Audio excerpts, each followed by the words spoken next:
En la industria de la aviación comercial, la competencia no se mide en metros ni en kilómetros. Se mide en pedidos. Cada nuevo modelo de avión representa miles de millones de dólares en contratos con aerolíneas alrededor del mundo. Y cuando un fabricante se adelanta al otro, la ventaja puede durar décadas. Durante gran parte del siglo XX, Boeing había dominado ese mercado. Pero a comienzos de la década de 2010, la presión comenzó a aumentar. Airbus, el gran competidor europeo, anunció una nueva versión de su exitoso A320, el A320neo. La diferencia parecía pequeña. Un motor más eficiente, menor consumo de combustible, costos operativos reducidos. Pero para las aerolíneas, esas mejoras representaban millones de dólares en ahorro. Las órdenes comenzaron a llegar rápidamente. En pocos meses, Airbus acumuló cientos de pedidos. Dentro de Boeing, el mensaje fue claro. Había que responder. La compañía tenía dos opciones. La primera era desarrollar un avión completamente nuevo, diseñado desde cero para competir con el A320neo. La segunda era actualizar el avión más vendido de su historia, el Boeing 737. El problema era que el 737 no era un diseño reciente. Su arquitectura original se remontaba a los años 60. A lo largo de décadas había sido modernizado múltiples veces, pero el fuselaje y la posición del tren de aterrizaje seguían condicionando cualquier modificación. Los motores más eficientes del mercado moderno eran más grandes, y el 737 estaba demasiado cerca del suelo. Para instalarlos, los ingenieros tuvieron que colocarlos más adelante y más arriba del ala. Ese cambio alteró algo fundamental: el comportamiento aerodinámico del avión. En ciertas condiciones, especialmente durante ascensos pronunciados, el nuevo diseño tendía a elevar más la nariz del avión. Una nariz demasiado alta puede provocar una pérdida aerodinámica. Para compensar ese comportamiento, Boeing desarrolló un sistema automatizado, el MCAS, Maneuvering Characteristics Augmentation System. Su función era sencilla en teoría. Si detectaba que el avión estaba elevando demasiado la nariz, el sistema empujaría automáticamente el estabilizador horizontal para bajar el ángulo. En otras palabras, corregiría el comportamiento del avión sin que el piloto tuviera que intervenir. Pero el sistema tenía características críticas. Primero, dependía principalmente de un solo sensor de ángulo de ataque. Segundo, el sistema podía activarse repetidamente. Tercero, los pilotos no fueron informados con claridad sobre su funcionamiento completo. Boeing quería que el 737 MAX se percibiera como una evolución directa del 737 anterior. Eso tenía una ventaja comercial enorme. Si el avión era considerado esencialmente el mismo modelo, los pilotos no necesitarían entrenamiento extensivo en simuladores. Las aerolíneas ahorrarían tiempo y dinero, y Boeing podría vender el avión con mayor facilidad. Para lograr eso, el MCAS se mantuvo en segundo plano dentro del diseño del sistema. No se presentó como un sistema central de control de vuelo. Fue tratado como una corrección automática menor. En 2017, el 737 MAX entró oficialmente en servicio. Las aerolíneas comenzaron a incorporarlo a sus flotas. Durante los primeros meses, nada parecía indicar un problema sistémico. Miles de vuelos fueron realizados. Pero en octubre de 2018, un Boeing 737 MAX de Lion Air despegó desde Yakarta, Indonesia. Minutos después, comenzó a experimentar problemas. Los sensores enviaban información incorrecta al sistema MCAS. El sistema interpretó que el avión estaba elevando demasiado la nariz y actuó. Empujó el estabilizador hacia abajo. Los pilotos intentaron corregir manualmente, pero el sistema volvió a activarse, una y otra vez. Durante minutos, la tripulación luchó por mantener el control. Finalmente, el avión impactó contra el mar. Murieron 189 personas. En ese momento, El accidente fue considerado una tragedia aislada, pero las investigaciones comenzaron a revelar algo preocupante. El MCAS se había activado basándose en un sensor defectuoso, y el sistema tenía suficiente autoridad para mover el estabilizador repetidamente. Muchos pilotos ni siquiera sabían que el MCAS existía. La investigación aún estaba en curso cuando, 5 meses después, ocurrió otro accidente. El 10 de marzo de 2019, un Boeing 737 MAX de Ethiopian Airlines despegó desde Addis Abeba. 6 minutos después, el avión cayó. Murieron 157 personas. Las similitudes entre ambos accidentes eran imposibles de ignorar. El mismo modelo de avión, el mismo sistema automatizado, el mismo comportamiento repetitivo. Ahora ya no era una anomalía, era un patrón. El accidente del vuelo 610 de Lion Air dejó más preguntas que respuestas.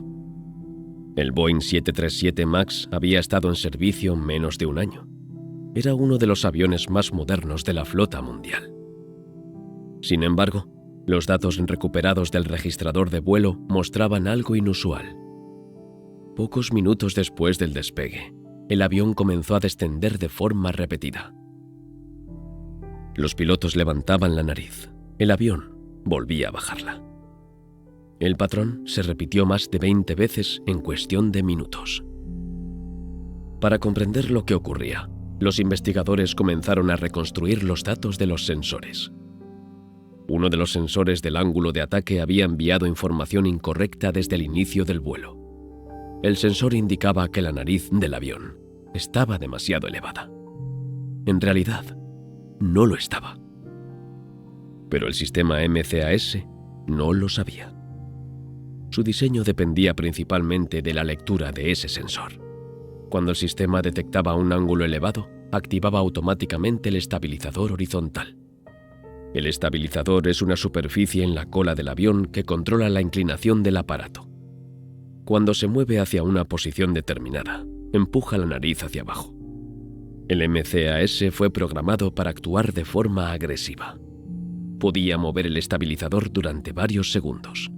Si el piloto corregía manualmente, el sistema podía volver a activarse si el sensor seguía indicando un ángulo peligroso. En el vuelo del Lion Air, eso fue exactamente lo que ocurrió. El sensor defectuoso activó el sistema. Los pilotos compensaron. El sistema volvió a intervenir, una y otra vez. El problema no era solo técnico, era también informativo. Los pilotos no habían recibido entrenamiento específico sobre el funcionamiento del MCAS.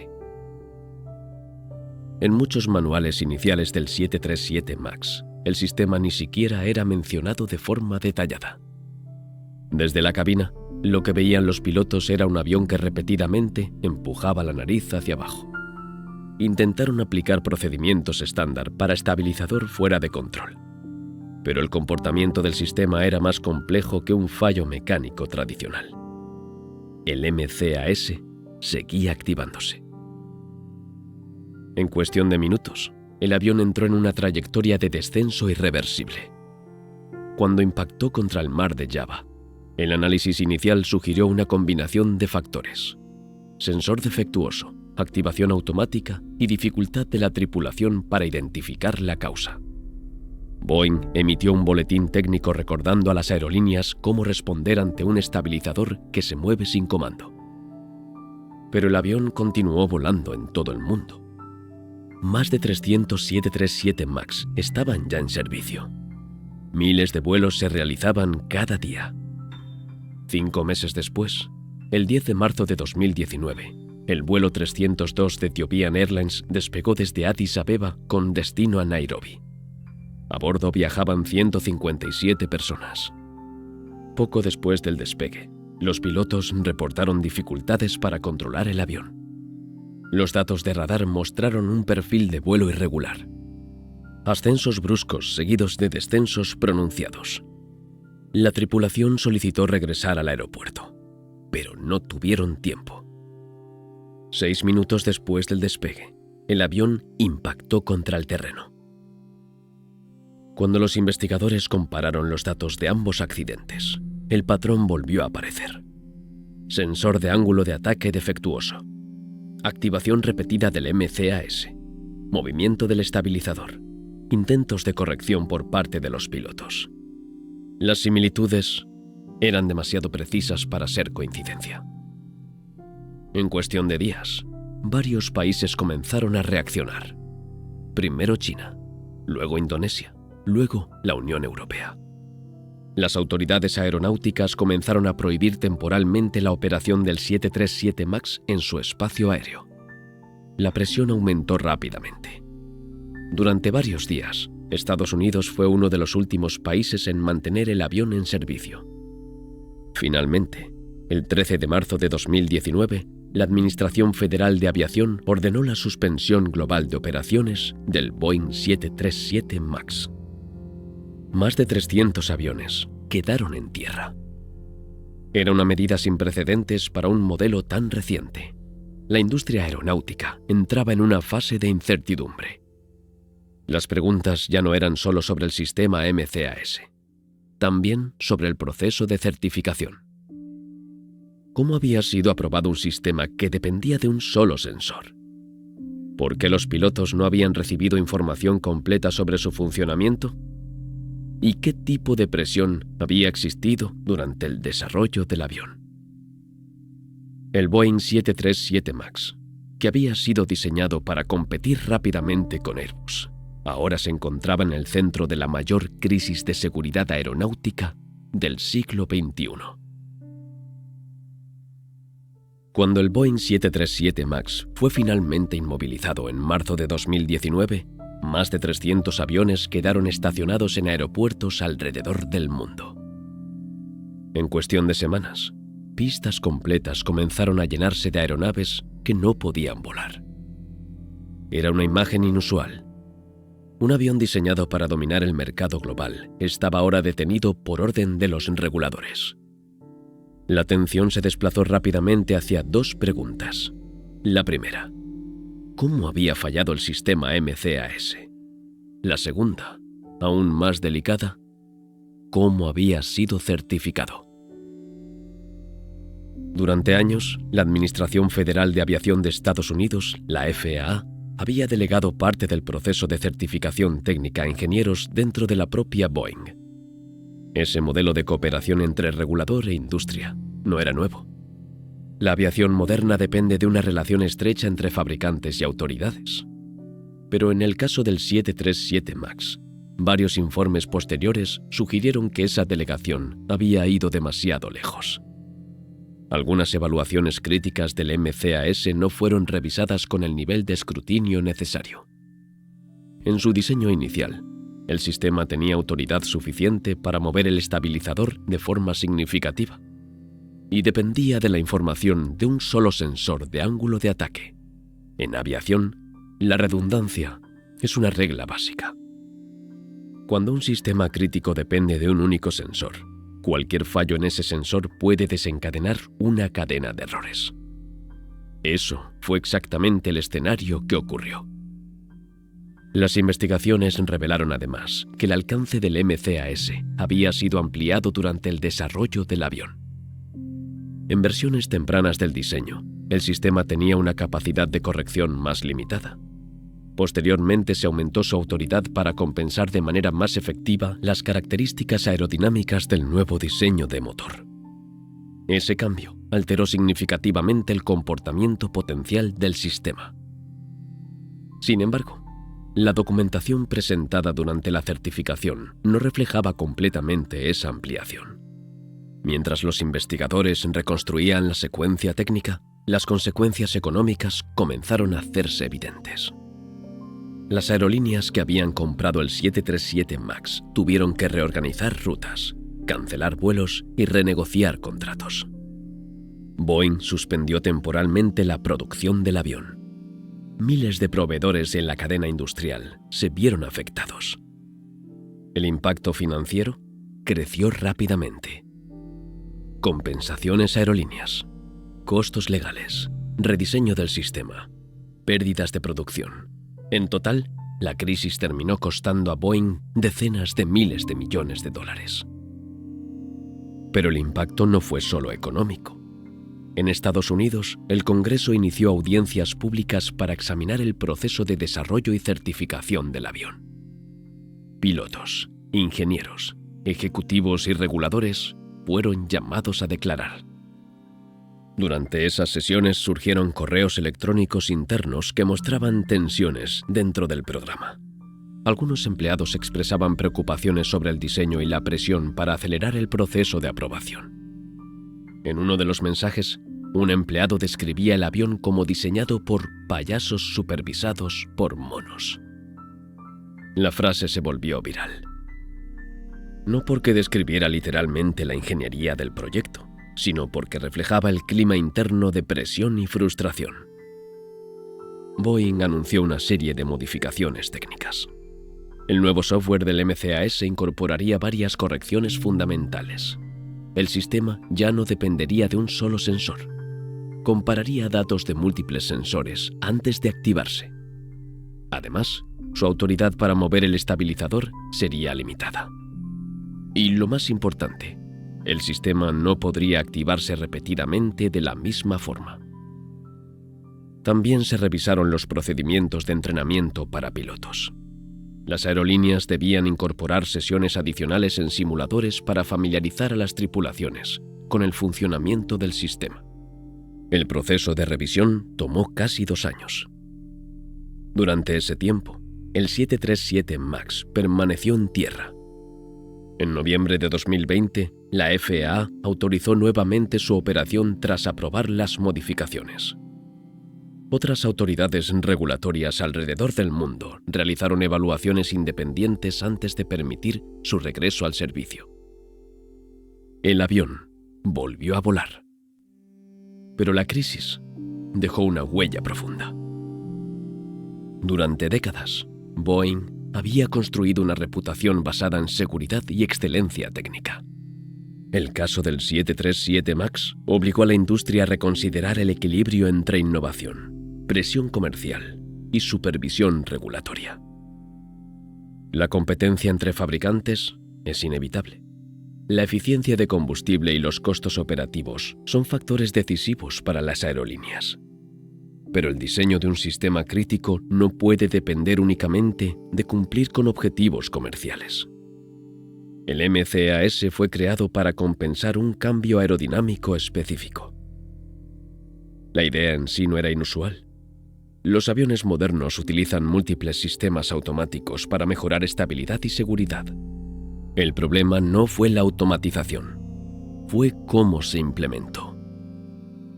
Un sistema con suficiente autoridad para modificar el comportamiento del avión, dependiente de información limitada y poco visible para quienes debían controlarlo en la cabina.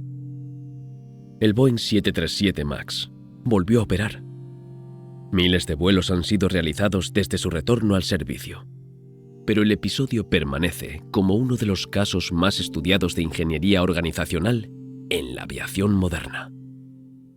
Porque el problema no fue una sola pieza defectuosa, fue una cadena de decisiones. Decisiones de diseño, decisiones de certificación, decisiones de comunicación. Cada una, por sí sola, parecía razonable, pero juntas eliminaron el margen de seguridad que la aviación exige. En la historia de la aviación, los accidentes rara vez tienen una sola causa. Son el resultado de múltiples capas de falla que se alinean en un momento específico. El 737 MAX fue diseñado para ser una evolución rápida de un avión exitoso. Pero la presión por llegar primero al mercado creó condiciones en las que algunas decisiones técnicas no recibieron el tiempo y el escrutinio necesarios. El resultado fueron 2 tragedias que cambiaron la forma en que la industria examina la relación entre ingeniería, regulación y presión comercial. En sistemas complejos, la seguridad no depende de una sola decisión correcta. Depende de que todas las decisiones mantengan el mismo margen de prudencia. Cuando ese margen se reduce, incluso un sistema sofisticado puede fallar.